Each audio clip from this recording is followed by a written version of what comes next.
Since the beginning of time, humanity has embraced a somewhat tragic illusion: the unwavering belief that aging is merely an inevitable work of the clock.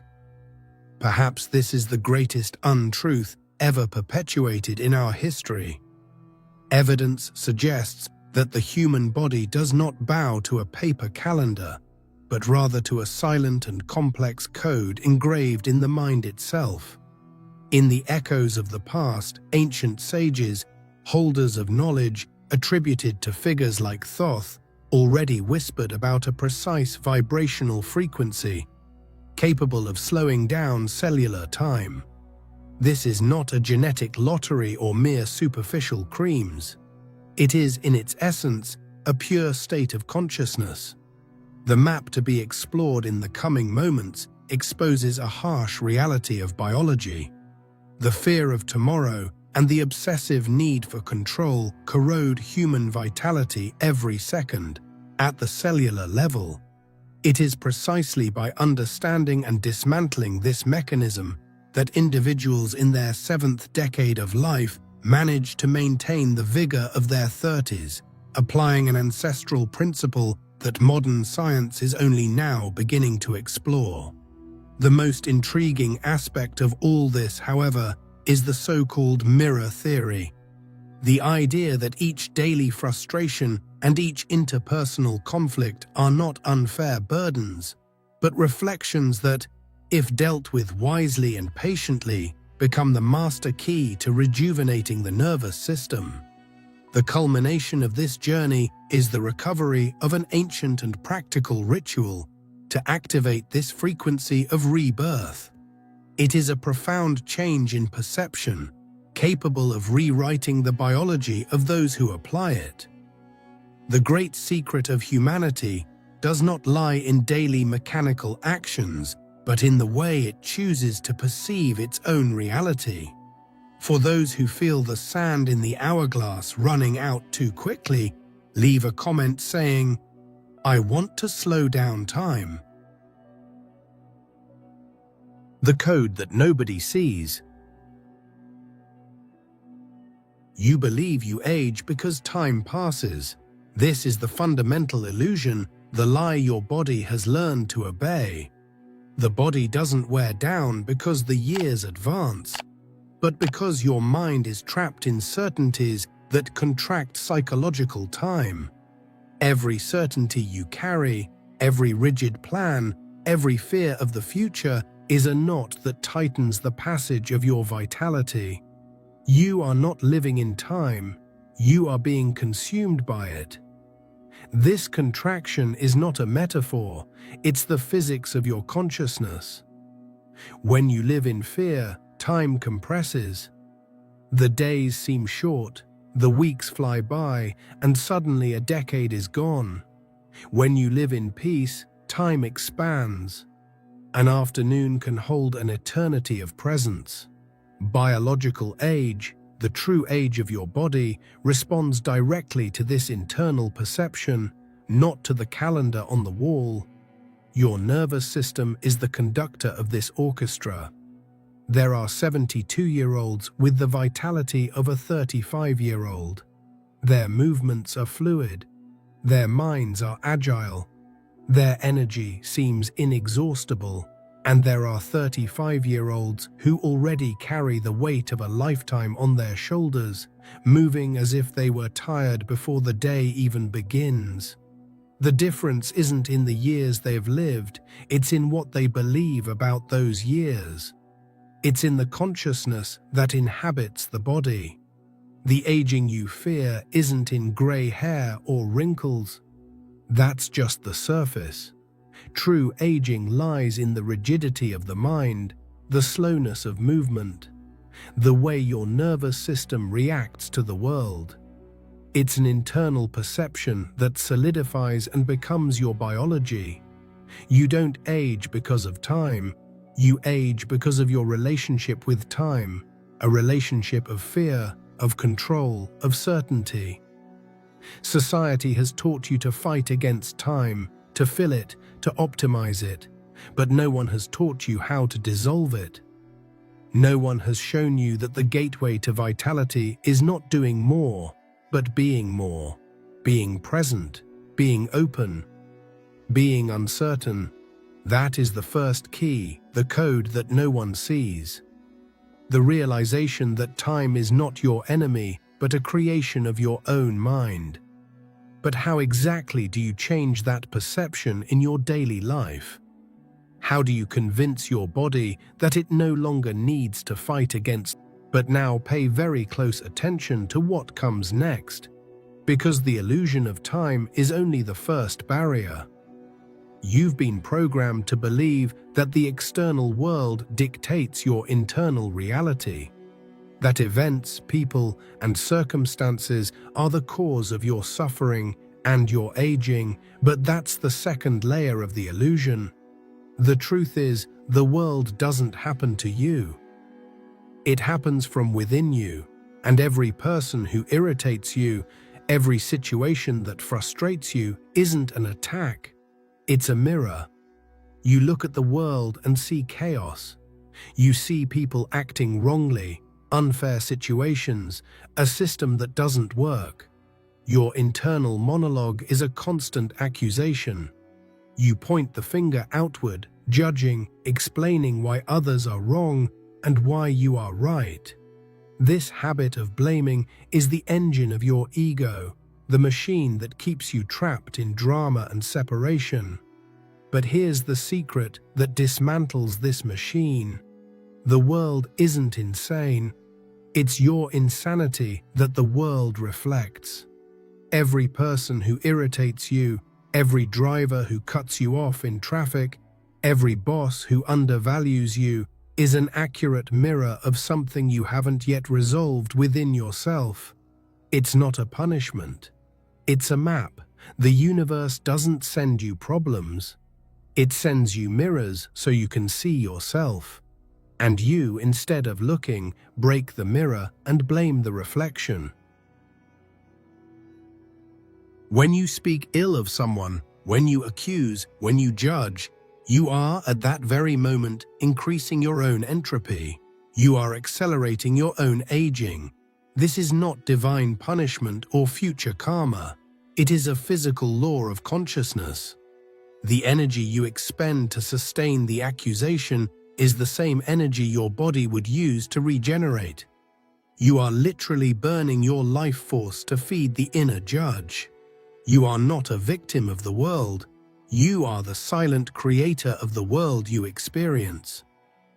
Every judgmental thought is a brushstroke painting your reality with the colors of frustration. Every word of accusation is a brick building the prison where you live.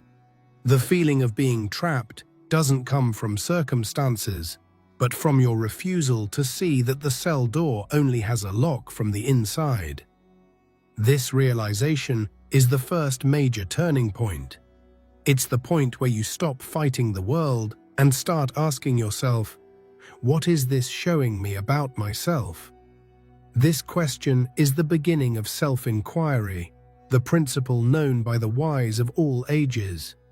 It's the moment when you stop being an accuser and become an alchemist, ready to transform the lead of conflict into the gold of consciousness. The world doesn't need your opinion. It needs your innocent eyes. It needs you to stop accusing it so it can show you the truth. A truth that isn't out there, but encoded in every cell of your body. A truth that says you're not just a part of the universe. You are the entire universe, disguised as a part. The truth that sets you free.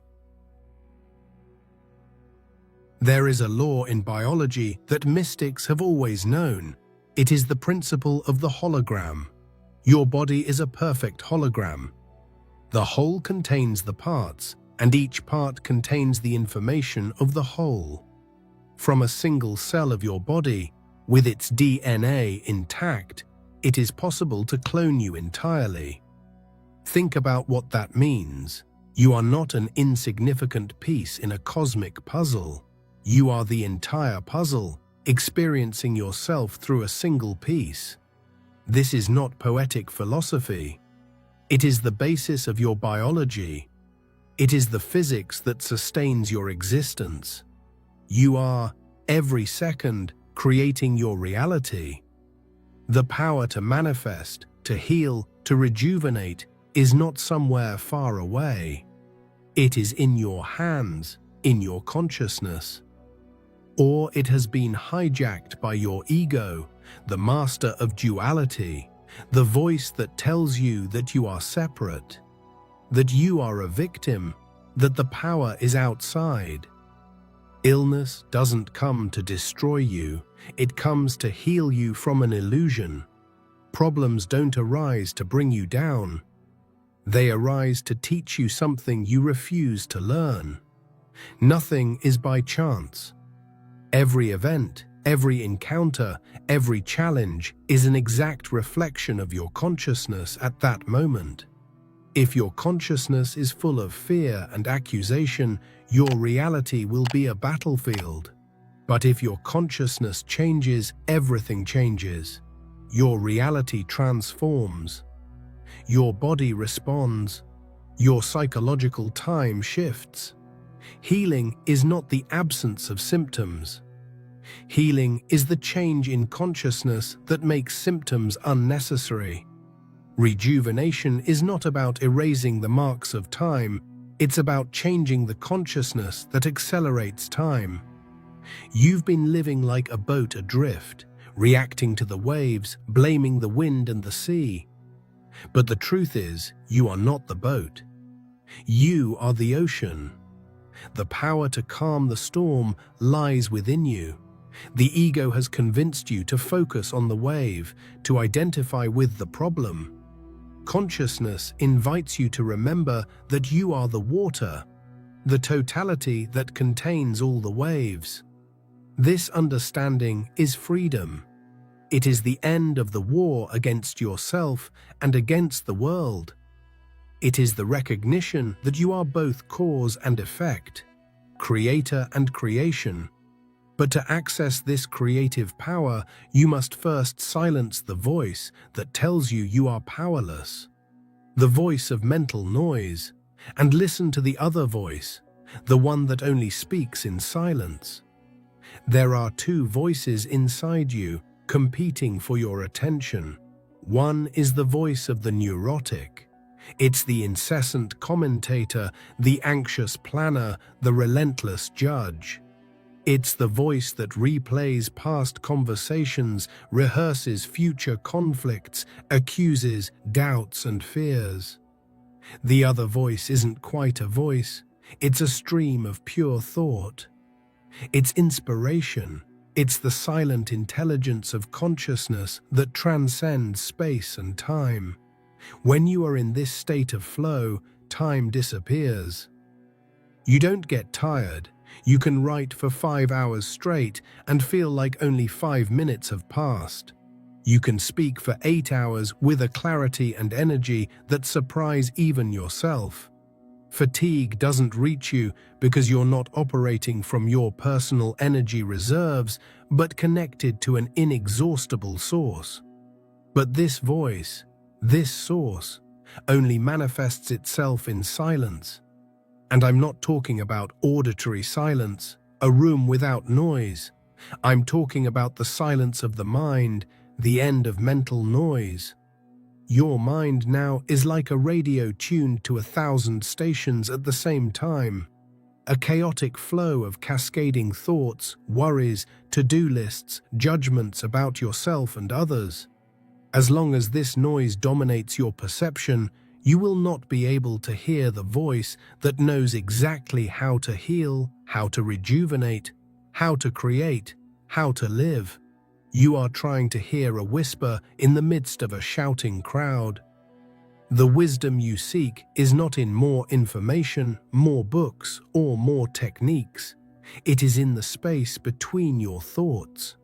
Inspiration is not the exclusive domain of geniuses or artists. It's a birthright for everyone. It's the voice of your own conscience trying to guide you. But you're so busy listening to fear, doubt, and criticism that you don't hear it. You confuse it with a random thought, a silly idea, and discard it. The first step to slowing down aging is learning to create inner silence. It is in this silence that the magic happens. It is in this vacuum that entropy slows down. It is in this space that the body receives the order to regenerate. But how do you silence a mind that never stops? You don't silence it by fighting against it. You silence it by observing it. You become the observer of the thinker, and that's where the game changes completely. The observer who changes everything.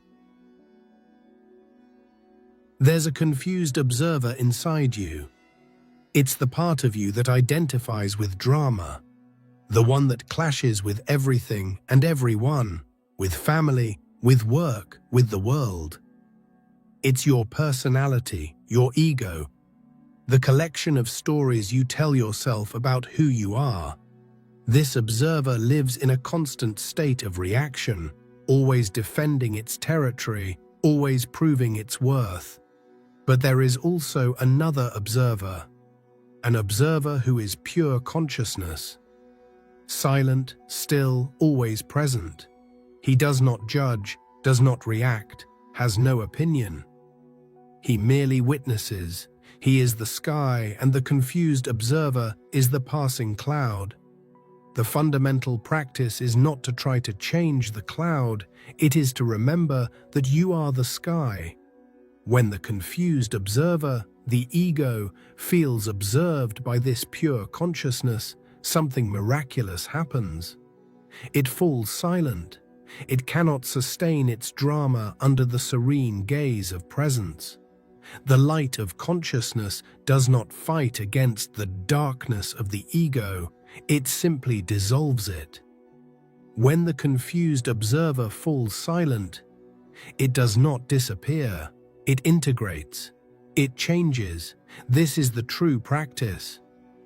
It's not about thinking positively, it's about observing yourself thinking negatively. It's not about trying to be a better person. It's about observing yourself trying, with all your flaws and contradictions. When you observe the confused observer with innocence, without guilt, without judgment, they transform. Guilt and self-criticism are the food of the ego. Innocent observation is the food of consciousness.